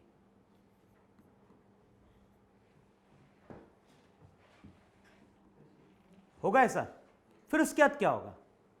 अच्छा तो यहां पे अगर x डिस्टेंस से पार्टिकल को हमने रिलीज किया है तो पार्टिकल यहां पे x डिस्टेंस पे जाकर रुकेगा क्या, अब रुकेगा, एनर्जी कंजर्वेशन से। भाई ग्रेविटेशनल फोर्स कैसा फोर्स है, तो एनर्जी कंजर्व होगी। तो जितनी पोटेंशियल एनर्जी x डिस्टेंस बनती है, बताओ यहां पोटेंशियल थी कि नहीं थी, काइनेटिक क्या थी, तो यहां पे जब काइनेटिक जीरो होगी तो पोटेंशियल एनर्जी उतनी होगी जितनी पोटेंशियल एनर्जी राइट साइड मिली थी। तो पार्टिकल कहां जाके रुकेगा, x पे, लेफ्ट की ओर। इसके बाद फिर पार्टिकल का क्या होगा, फोर्स के कारण, अभी पीछे नहीं, फोर्स के कारण अभी पार्टिकल फिर से कहां चलना स्टार्ट करेगा, राइट की ओर। फिर ये पार्टिकल यहां पहुंचेगा, वेलोसिटी इसकी क्या होगी, मैक्सिमम होगी। फिर क्या होगा, फिर ये पार्टिकल आगे जाएगा, पार्टिकल आगे जाएगा, फोर्स ने डायरेक्शन चेंज किया, फिर ये पार्टिकल यहां रुकेगा। फिर इसके बाद क्या होगा, तो बताओ, एक बार अगर हम पार्टिकल को यहां पे छोड़ दें तो पार्टिकल कंटिन्यूअसली इस तरह से टू एंड फ्रो मूव करता रहेगा कि नहीं करता रहेगा? अच्छा, अब ये इसकी वन कंप्लीट साइकिल हुई कि नहीं? पार्टिकल यहां से आ गया, यहां से यहां वापस आ गया, तो ये इसकी वन कंप्लीट साइकिल है। अब क्वेश्चन कई बार ऐसा पूछा गया है कि ये जो पार्टिकल है, इस पार्टिकल का मोशन सिंपल हार्मोनिक है या फिर इस पार्टिकल का मोशन ऑसिलेटरी है? हमें बताना है कि इस पार्टिकल का मोशन एसएचएम होगा या ऑसिलेटरी होगा। क्यों होगा ऑसिलेटरी? क्यों होगा ऑसिलेटरी? तो to and fro motion SHM नहीं हो सकता भाई। सिंपल हार्मोनिक मोशन भी ऑसिलेटरी मोशन का ये केस है कि नहीं है? हम किसी मोशन को ऑसिलेटरी कब बोलते हैं और सिंपल हार्मोनिक कब बोलते हैं? हाँ, अबे हमारे पास कोई अगर टू एंड फ्रो मोशन दिया है, कोई चीज ऐसे बार बार हो रही है, तो उसको हम ऑसिलेटरी नाम दें या एसएचएम नाम दें, वो किस पे डिपेंड करता है? वो डिपेंड करता है कंडीशन पर। कंडीशन क्या है? किसी मोशन को हम सिंपल हार्मोनिक मोशन बोल सकते हैं अगर रीस्टोरिंग फोर्स किस पे डिपेंड कर रहा है? Directly proportional to minus of X है। माइनस साइन क्या बताता है? फोर्स और डिस्प्लेसमेंट हमेशा क्या होने चाहिए? ऑपोजिट होने चाहिए। डिस्प्लेसमेंट हमेशा मेजर किया जाता है फ्रॉम मीन पोजीशन। तो बताओ, ये इसकी मीन पोजीशन है कि नहीं? मीन पोजीशन क्या थी? अबे मीन पोजीशन वो पोजीशन होती है जहां पे रिजल्टेंट फोर्स क्या होता है? जीरो। और बताओ, जब ये पार्टिकल मीन पोजीशन पे आएगा तो फोर्स जीरो होगा कि नहीं जीरो होगा? तो पार्टिकल एक्सट्रीम से मीन पे गया, मीन से फिर एक्सट्रीम पे गया। अब मैंने क्या बोला है? जब भी हम डिस्प्लेसमेंट मेजर करेंगे तो डिस्प्लेसमेंट हमेशा मेजर किया जाता है फ्रॉम मीन पोजीशन। तो यहां पे डिस्प्लेसमेंट क्या है? पॉजिटिव एक्स के अलोंग है कि नहीं है? फोर्स कहां लग रहा है? नेगेटिव एक्स के अलोंग। यहां पे डिस्प्लेसमेंट लेफ्ट की ओर होगा तो फोर्स कहां लग रहा होगा? तो हमारी पहली कंडीशन सेटिस्फाई हो रही है कि फोर्स और डिस्प्लेसमेंट हमारे क्या हैं? ऑपोजिट है। तो पहली कंडीशन हमारी क्या है? पहली कंडीशन हमारी है कि फोर्स और डिस्प्लेसमेंट क्या होने चाहिए? वहां पे ऑपोजिट होने चाहिए। फिर दूसरी कंडीशन क्या थी? अबे फोर्स और डिस्प्लेसमेंट ऑपोजिट होना चाहिए, साथ में फोर्स डिपेंड करना चाहिए डिस्प्लेसमेंट के लीनियर पावर पे। अगर ये दोनों कंडीशन फुलफिल हो जाएगी तो मोशन क्या होगा? नहीं हुई तो ऑसिलेटरी। तो अब तुम यहां पे क्या बोलोगे? जब यहां पे प्रोपोर्शनैलिटी साइन हटाते थे तो वहां पे हम एक कांस्टेंट लिखते थे, ऐसी थी इक्वेशन।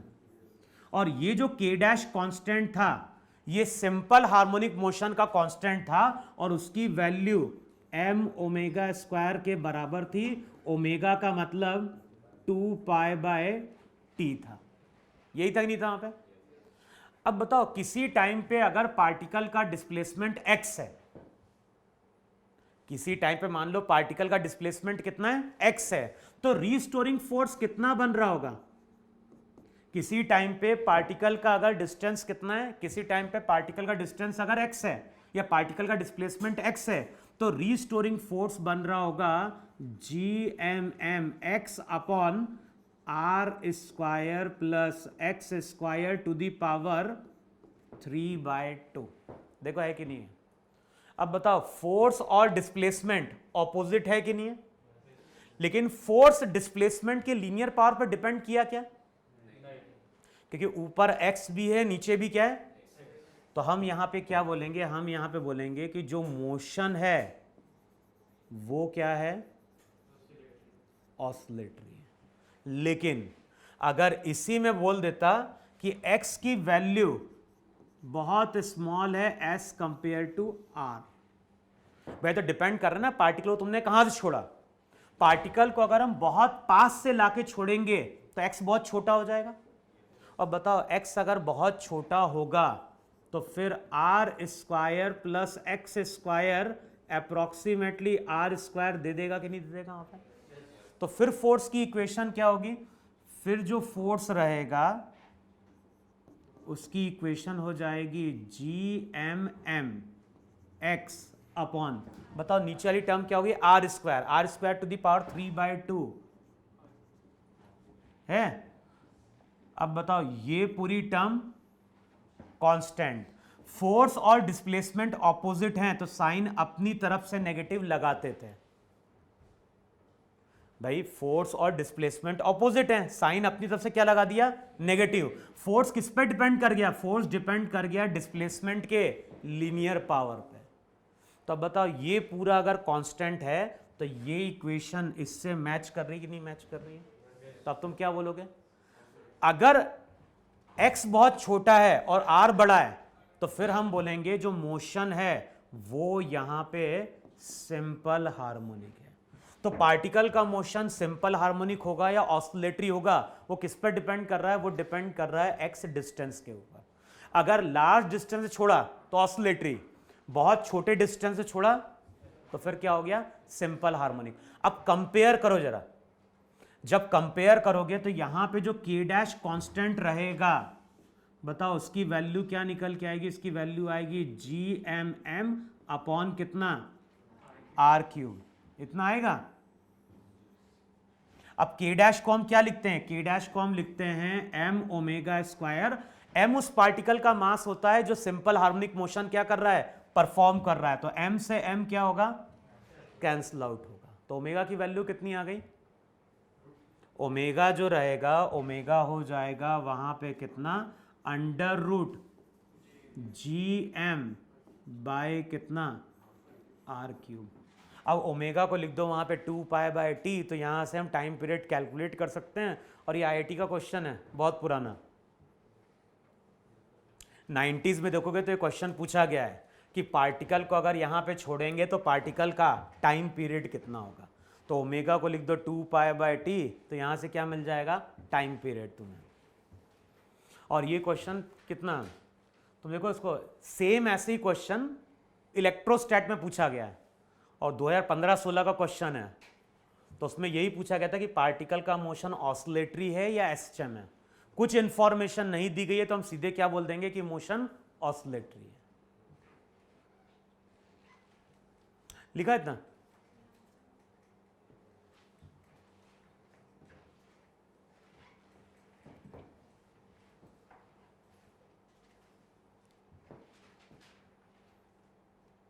ऊपर रब करो, मैं ऊपर वाला।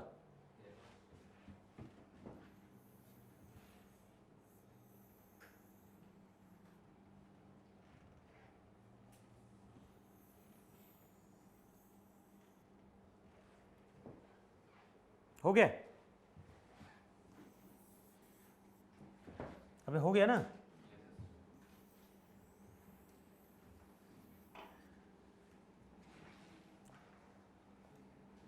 फिर देखो नेक्स्ट जो पॉइंट है, बस ये ध्यान ना, पॉइंट मास होगा तो सिंपली हम अप्लाई कर देंगे फॉर्मूला, नहीं होगा तो वहां पे हम क्या करेंगे? इंटीग्रेट करेंगे। अब नेक्स्ट पॉइंट लिखो वहां पे, it is a conservative force. और इस पे भी क्वेश्चन आ चुका है जेई में।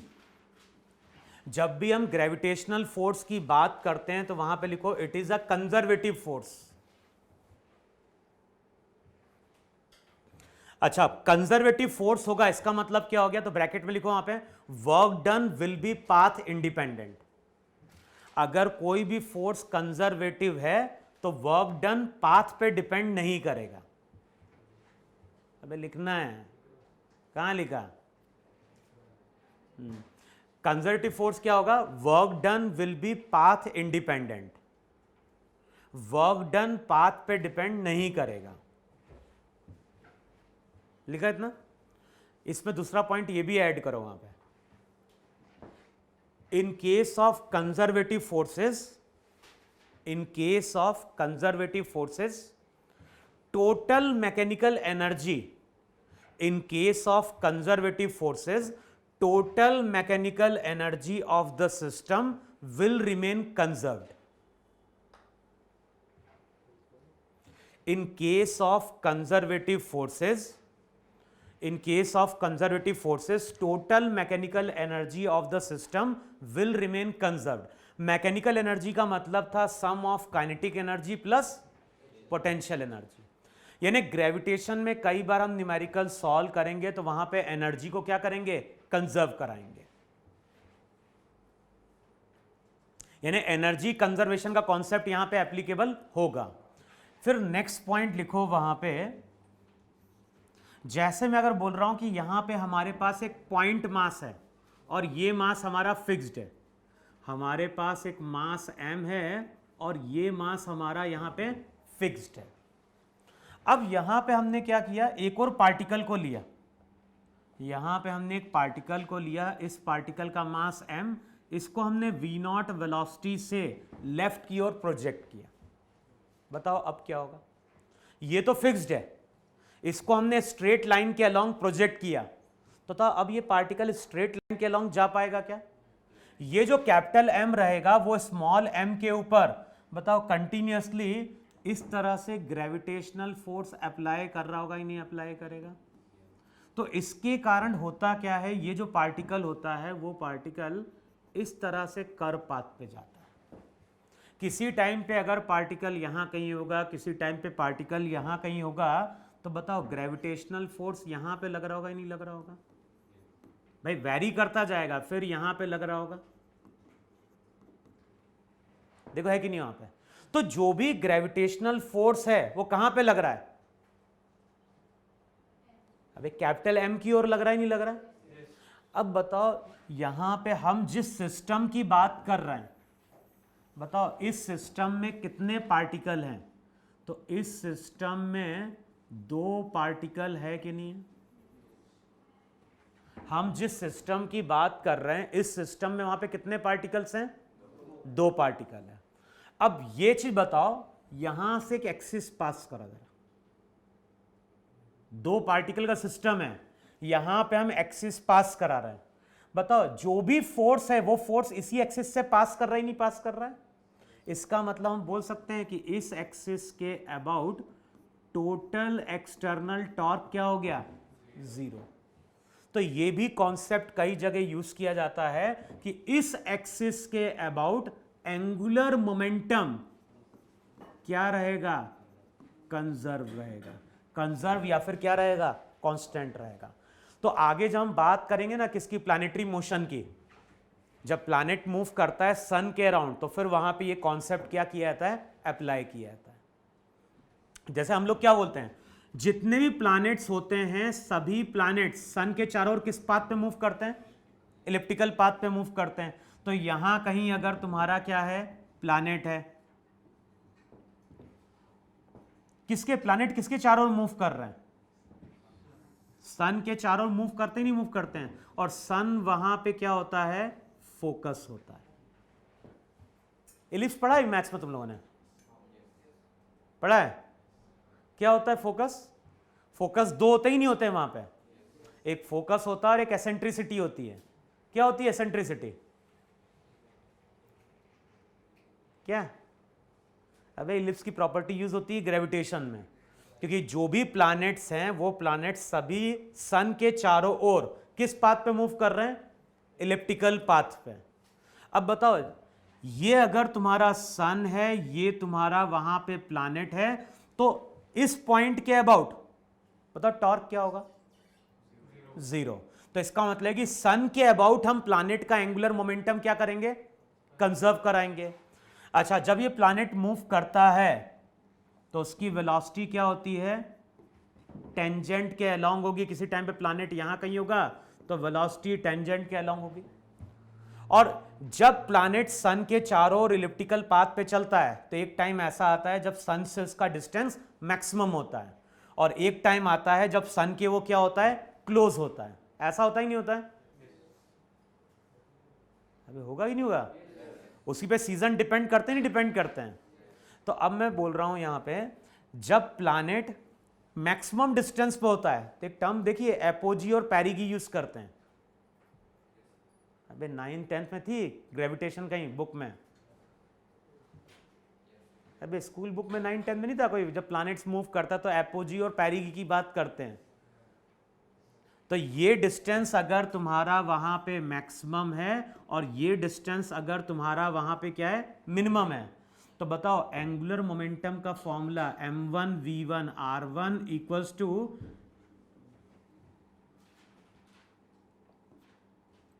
बताओ ऐसा लिखोगे नहीं लिखोगे भाई? एंगुलर मोमेंटम का फॉर्मूला क्या था? Linear momentum into perpendicular distance. तो वहां पे हम लगा देते हैं mv1r1 इक्वल्स टू क्या होता है, mv2r2। तो इस तरह के जब क्वेश्चन सॉल्व करोगे तो ध्यान रखना एंगुलर मोमेंटम भी कंजर्व करवाएंगे और साथ में एनर्जी भी क्या होगी, कंजर्व हो रही होगी वहां पे, ऐसा में। तो लिखो वहां पे, पॉइंट लिखो वहां पे, in case of two particle system, in case of two particle system, in case of two particle system,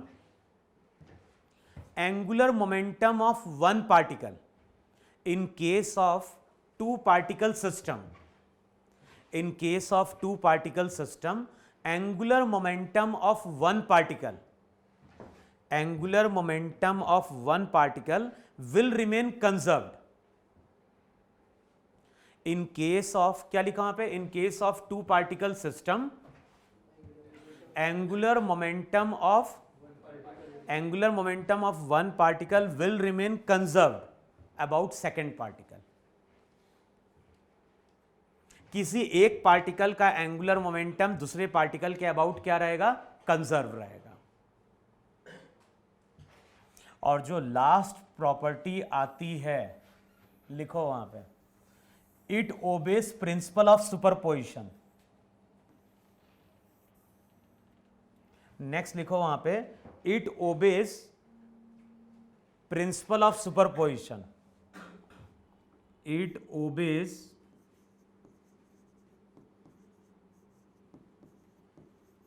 principal of superposition.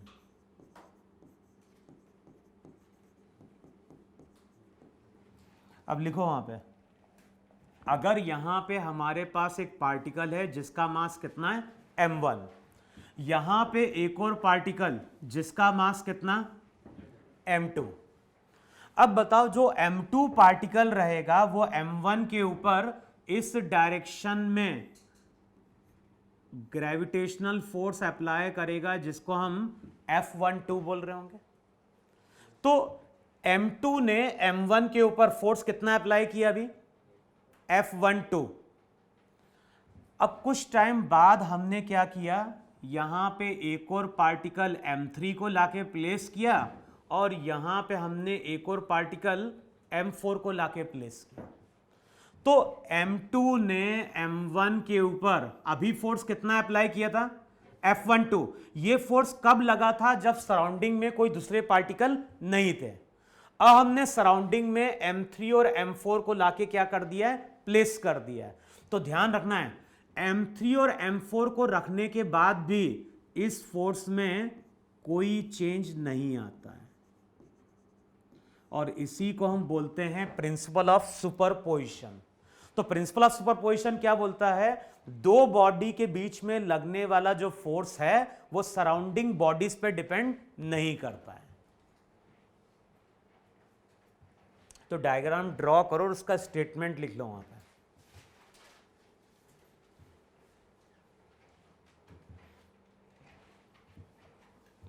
लिखो वहां पे, gravitational force acting between two particles, gravitational force acting between two particles, gravitational force acting between two particles does not depend,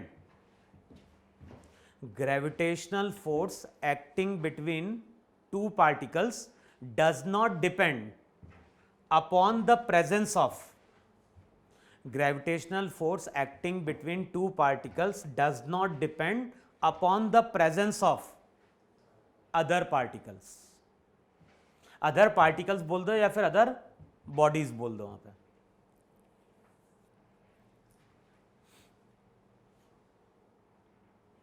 अब बताओ M2 के ऊपर M1 ने force apply किया कि नहीं अप्लाई किया? अब M3 भी क्या करेगा? M3 भी इसके ऊपर कुछ फोर्स अप्लाई करेगा F13। M3 ने M1 के ऊपर जो फोर्स अप्लाई किया वो ना तो M2 पे डिपेंड करता है ना ही किस पे डिपेंड करता है, M4 पे। सिमिलरली M4 भी क्या कर रहा होगा?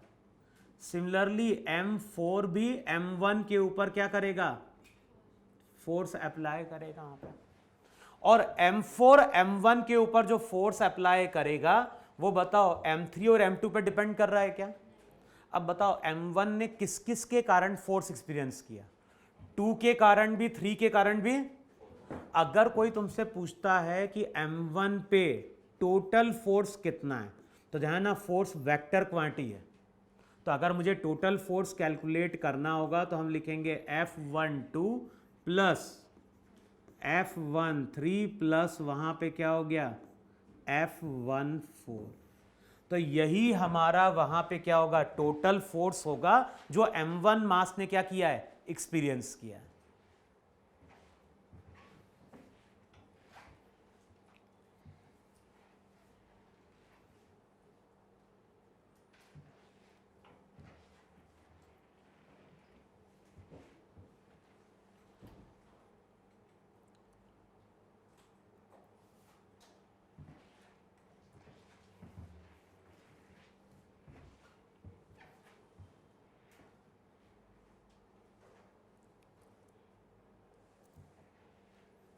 हो गया? अब देखो यार, यहां पे हमने शो किया है एक स्क्वायर,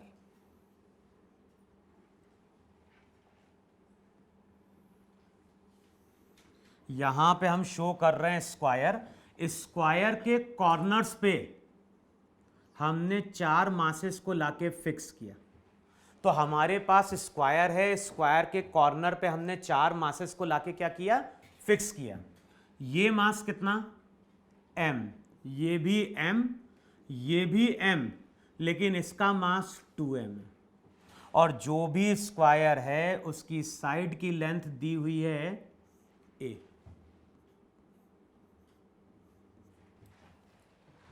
हमें कैलकुलेट क्या करना है, हमें कैलकुलेट करना है कि इस 2m मास पे फोर्स कितना बना, इस 2m मास पे फोर्स कितना बना। अब बताओ इस 2m मास पे फोर्स कौन कौन अप्लाई करेगा? इस 2m मास के ऊपर एक तो ये m अप्लाई करेगा ही नहीं अप्लाई करेगा, ये F फोर्स होगा। और F फोर्स का फॉर्मूला क्या होगा, G m1 m2 upon a square. बताओ यही फोर्स है कि नहीं वहां पे? इसने भी कितना फोर्स अप्लाई किया होगा इसके ऊपर, सेम F अप्लाई किया होगा ही नहीं अप्लाई किया होगा। अच्छा, अब ये बीच वाला भी क्या करेगा, इसके ऊपर फोर्स अप्लाई करेगा। और फोर्स क्या होगा, दोनों को ज्वाइन करने वाली लाइन के अलोंग होगा। ये जो F डैश फोर्स रहेगा उसको हम कैसे लिखेंगे, G 2m इंटू m। अब बताओ ये डिस्टेंस a, ये डिस्टेंस a, तो ये डिस्टेंस a√2 होता है कि नहीं होता है? उसका स्क्वायर करोगे तो यहां से F डैश की वैल्यू मिल गई कि नहीं मिल गई, GM square by a square. देखो है कि नहीं वहां पे? हमें कैलकुलेट क्या करना है, हमें कैलकुलेट करना है इस पार्टिकल के ऊपर टोटल फोर्स कितना लग रहा है। अब ध्यान रखना, फोर्स हमारी वेक्टर क्वांटिटी है कि नहीं? अब कितने वेक्टर्स हैं यहां पे, 3। तो ऐड करने का देखो एक तो तरीका है कि तीनों को वेक्टर फॉर्म में लिख दो, तीनों को वेक्टर फॉर्म में लिखो और ऐड कर दो। दूसरा तरीका यह भी है कि नहीं है कि पहले हम किसी 2 वेक्टर्स को ऐड करें। बताओ इन दोनों का मैग्नीट्यूड सेम है कि नहीं सेम है? इसको देखो और इसको देखो, बताओ दोनों का मैग्नीट्यूड सेम है कि नहीं सेम है? अच्छा, दोनों का मैग्नीट्यूड सेम होगा तो रिजल्टेंट कहां पे बनता है? तो वेक्टर की प्रॉपर्टी है रिजल्टेंट एग्जैक्ट मिड पे आएगा। कितना आएगा, √a square plus b square. तो चेक करो वहां पे √2f बताओ ये फोर्स होगा कि नहीं होगा वहां पे? तो पहले हमने इन दोनों को ऐड किया, बताओ इन दोनों का जो रिजल्टेंट है वो √2f आया, किसके अलोंग आया? वो f डैश के अलोंग आ गया कि नहीं आ गया वहां पे? तो पहले हमने दो वेक्टर को ऐड किया, उसका जो रिजल्ट आया वो तीसरे के साथ ऐड करेंगे, बताओ दोनों में एंगल कितना? 0। तो हम ऐसा लिख सकते हैं कि रिजल्टेंट फोर्स जो रहेगा उसका magnitude f dash plus √2f होगा। यहां पे f डैश मालूम है, यहां पे किसकी वैल्यू मालूम है? f की वैल्यू मालूम है।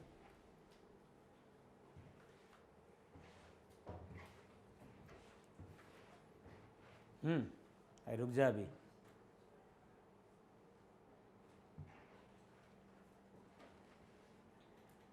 और ये प्रॉपर्टी बहुत इंपॉर्टेंट है।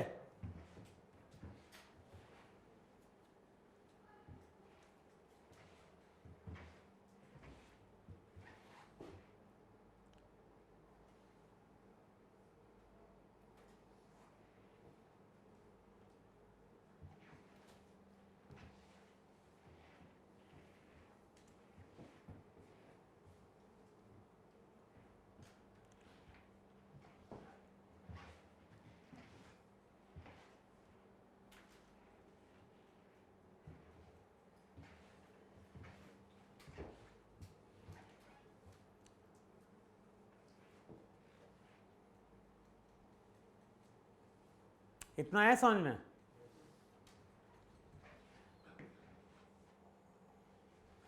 अब देखो यहां पे क्लॉक है, यहां पे क्लॉक है। अरे रुक जा भाई अभी तो। क्या क्या जस्ट? हाँ तो क्या हो गया? तो उसमें क्या हो गया? 1 बजे से स्टार्ट हो जाएगी क्लास। तो कहीं जाना है क्या? तो फिर आज फिर से क्या डैम पे?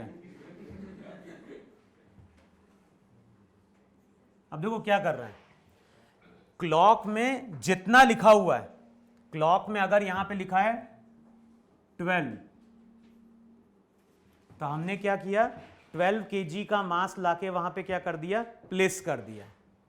जहां पे 3 लिखा है वहां पे 3 kg का मास लाके प्लेस कर दिया। जहां पे 6 है वहां पे 6 kg, जहां पे 9 है वहां पे 9 kg।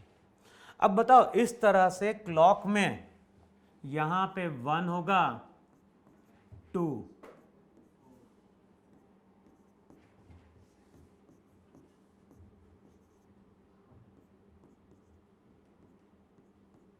अब देखो कर क्या रहे हैं, जहां पे जितना लिखा हुआ है उतना केजी का हम मास क्या करते जा रहे हैं? प्लेस करते जा रहे हैं। तो 4 kg, 5 kg, 8 kg, 10 kg, तो जितना मास है वहां पे उतना ही हम क्या कर रहे हैं? प्लेस कर रहे हैं। अब यहां पे हमने क्या किया, इसके सेंटर पे एक और 1 kg का मास लाके क्या कर दिया? प्लेस कर दिया। तो क्लॉक में जितना लिखा है वहां पे हमने उतने केजी का मास लाके प्लेस किया, और सेंटर पे हमने एक और 1 kg के मास को लाके क्या कर दिया? प्लेस कर दिया। अब बताओ according to principle of superposition इस 1 kg मास के ऊपर कौन कौन फोर्स लगाएगा? बोलो। अबे जो 1 kg मास रहेगा उसके ऊपर फोर्स कौन लगाएगा?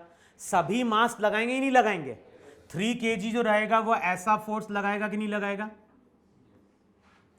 12 kg, 1 kg भी लगाएगा, 2 kg, ऐसे सब फोर्स लगाएंगे नहीं लगाएंगे? अब फोर्स कौन सी क्वांटिटी है? तो उसका रिजल्टेंट होगा कि नहीं होगा?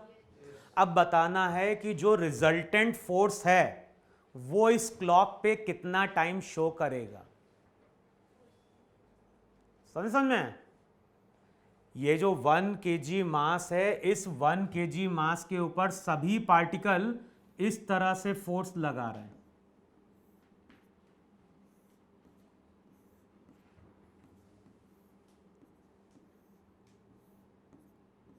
तो अगले टर्न पे बताना कैलकुलेट करके कि इस पार्टिकल के ऊपर रिजल्टेंट फोर्स बन रहा होगा। तो ये जो रिजल्टेंट फोर्स रहेगा वो क्लॉक पे कितना टाइम शो कर रहा होगा। अब एक ही निडल से टाइम मिल जाएगा क्या हमें?